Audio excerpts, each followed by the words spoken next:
আপনাকে বলছি যে সত্যি কথা বলার জন্য যদি আমাকে গলায় ফাঁসি দেয় আমি সাদাকে সাদা কালোকে কালো বলবো। থেমে গেছে সেই দৃপ্ত কণ্ঠস্বর, কিন্তু প্রতিবাদী বাঙালি চোখ বুজলেই শুনতে পান তার কথা, তার প্রতিবাদের ভাষা। আমি কোনো শ্রীময়ী শ্রীমতী শ্রীমান কাউকে ভয় করি না, তাতে যদি আমার জীবন চলে যায় I can mortgage my life for that. চেহারা শীর্ণকায় হলেও কণ্ঠের দৃঢ়তায় আলাদা পরিচিতি তৈরি করেছিলেন তিনি। কয়লাকে আমরা বলি, আমাদের পরিভাষা বলি ব্ল্যাক ডায়মন্ড। আমাদের দেশে ডায়মন্ড খনি নেই, কিন্তু ব্ল্যাক ডায়মন্ডের অসংখ্য খনি আছে। তো সেই ব্ল্যাক ডায়মন্ডটা ভাঙিয়ে যারা বড়লোক হবে সেইটাকে ধরবে কারা সুমন বাবু? ধরবে তো আমাদের অ্যাডমিনিস্ট্রেটিভ এজেন্সি। সোজা কথাকে সোজা করে বলতেন। শাসক হোক বা বিরোধী, রং দেখে নয়, অন্যায় দেখলে কারো সমালোচনা করতে পিছু পা হতেন না তিনি। পঙ্কজ দত্ত রাজ্যের প্রাক্তন আইজি। শনিবার মহাবোধি সোসাইটিতে হলো তার স্মরণ সভা। মানুষটা একজন দক্ষ অফিসার ছিল, সে তদন্ত বুঝতেন, আইন বুঝতেন, কিভাবে তদন্ত করতে হয় বুঝতেন, এবং অত্যধিক সৎ মানুষ। কেন তার মধ্যে কাজের মধ্যে প্রত্যেক দিন ধরে নানা বিষয়ে আলোচনা আমরা করতাম। সেই আলোচনার মাধ্যমে আমি দেখেছি এই মানুষটা কখনো মিথ্যে কথা বলে না। প্রাক্তন পুলিশ কর্তা থেকে আইনজীবী, শিল্পী থেকে সাহিত্যিক, গায়ক থেকে রাজনীতিক, এই দিন সবাই স্মরণ করলেন নির্ভীক এক মানুষকে। পঙ্কজদার কথা যখন শুনতাম, এরকম একটি রোগা পাতলা মানুষ এত কনভিকশনের সাথে কিভাবে কথা বলেন, খুব অবাক লাগতো।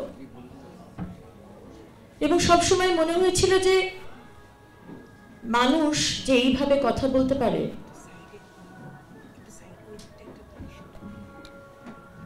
সে তখনই পারেন যখন তার পুরো ক্যারিয়ারে একটা কালো দাগ নেই,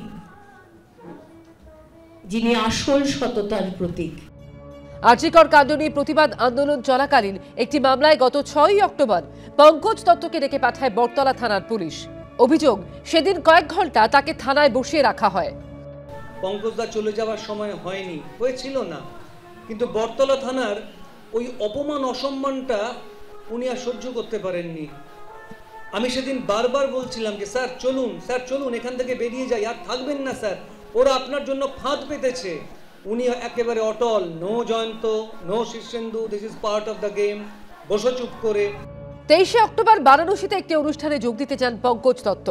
সেখানে বক্তৃতা দিতে গিয়ে অসুস্থ হয়ে পড়েন। সংজ্ঞাহীন অবস্থায় ভর্তি করা হয় বারাণসীর হাসপাতালে।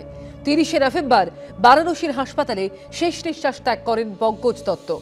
পৃথিবীতে প্রচুর মানুষ মারা যান, প্রচুর জন্ম নেন, কিন্তু পঙ্কজ বাবুদের মতো মানুষ কখনো মারা যান না। হয়তো ওনারা পরলোক গমন করেন, কিন্তু ওনাদের যে জায়গাটা, যে ভাবধারাটা, সেটা জীবিত রাখেন।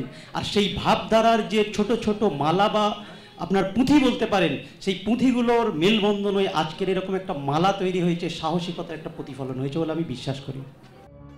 রাজ্য সরকারের প্রবল সমালোচনা করায় পঙ্কজ দত্তকে না জানিয়ে তার নিরাপত্তা তুলে নেওয়া হয় বলে অভিযোগ ওঠে গত বছর। আদালতের দ্বারস্থ হন তিনি। নিরাপত্তা ফিরিয়ে দেওয়ার নির্দেশ দেয় হাইকোর্ট। সেই মানুষটি বিদায় দিয়েছেন চিরতরে, পাড়ি দিয়েছেন না ফেরার দেশে। বিশিষ্ট জনেদের পাশাপাশি এই দিনের সভায় উপচে পড়া ভিড় ছিল সাধারণ মানুষেরও। উজ্জ্বল মুখোপাধ্যায়ের রিপোর্ট, এবিপি আনন্দ, কলকাতা।